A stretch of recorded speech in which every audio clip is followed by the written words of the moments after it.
Hello everyone, this is Breanna Rutter, author of the book The Natural Hair Bible and founder of howtoblackhair.breannarutter. And for these videos, I love to answer the questions you all send me via email. So if any of you have any questions you would like for me to answer, be sure to check out the description box below for additional information. So without further ado, we're going to get right on into the video. And today, this video is inspired by an email I received from Indy. Indy emailed me because she said that she has made the move from natural hair to relaxed hair, but this time around she's noticing that she's having some difficulties with detangling her hair. She mentioned that she has issues with matting and she's having issues with having a lot of knots and breakage because it's kind of difficult for her to detangle her hair effectively.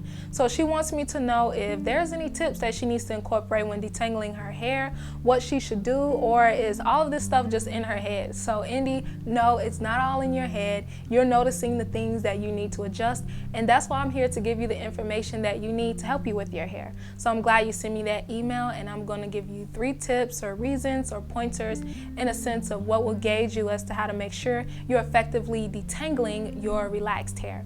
So the very first thing that I'm going to say is that typically speaking, most commonly as well, is that relaxed hair will have a tendency to mat when it's wet, and then natural hair will have a tendency to tangle when it was wet.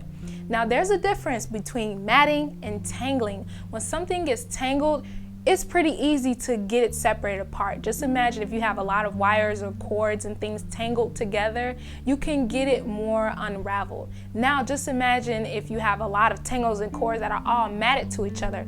It's very hard for the cords or things that you have tangled together to move around one another to effectively detangle that. And in a sense, that's what's going on with natural hair and relaxed hair when it is wet. So keep that in mind and just know that relaxed hair does have a tendency to stick more together. The strands have more of a tendency to stick together and mat when it is wet.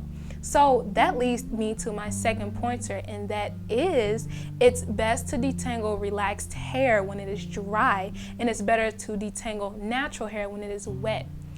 The hair has 2 different types of physicalities that are going on.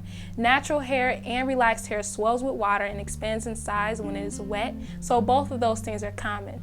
But the thing that's different is that the structure of relaxed hair is a little bit more different than natural hair. Natural hair will continue to wind and coil and bend and twist as it's wet, and relaxed hair doesn't. It just stays slicked down, and that doesn't create much friction or glide between the strands. So what I highly suggest is that when you are detangling your relaxed hair, you're doing so when it's dry.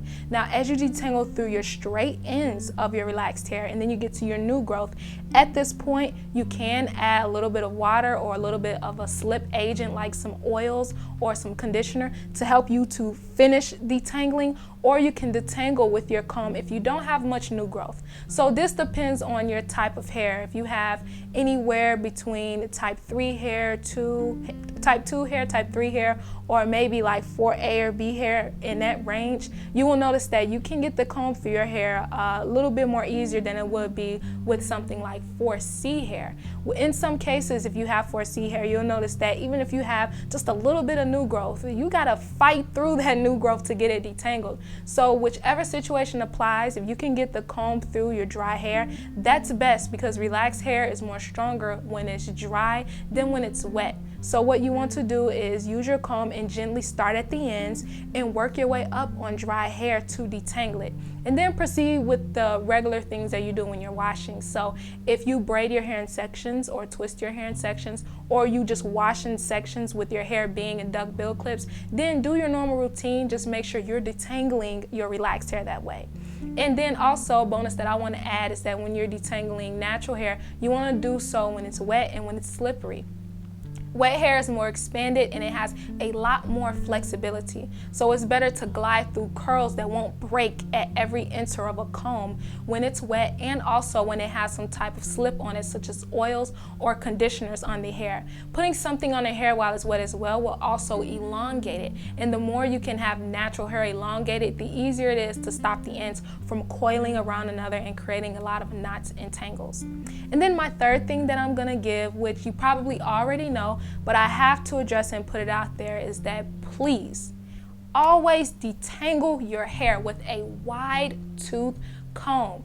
If your hair is fine and thin, if your hair is thick and coarse, if your hair is thick and curly, if your hair is thin and curly, it doesn't matter. You have to detangle with a wide tooth comb. Less teeth equals less tension on the hair, which equals less breakage. So make sure you're always using a wide tooth comb when you're detangling your hair. And if necessary, I would always suggest that you use your hands to detangle if you can effectively do that better anyway.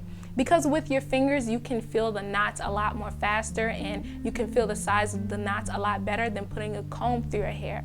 When you're combing your hair, if you've ever had issues with it snapping a lot against the ends or just being really hard to get through your sections, hey, why not try using your fingers to finger detangle? Run your fingers through your hair when it's full of conditioner and full of moisture, which is water. Run your fingers through, feel for any knots and tangles and release that with your fingers instead of raking a comb through your hair. So it's not all in your head, Indy. You are having problems with detangling your hair because most likely it seems like you're probably doing it while it's wet. So this time, do it while it's dry.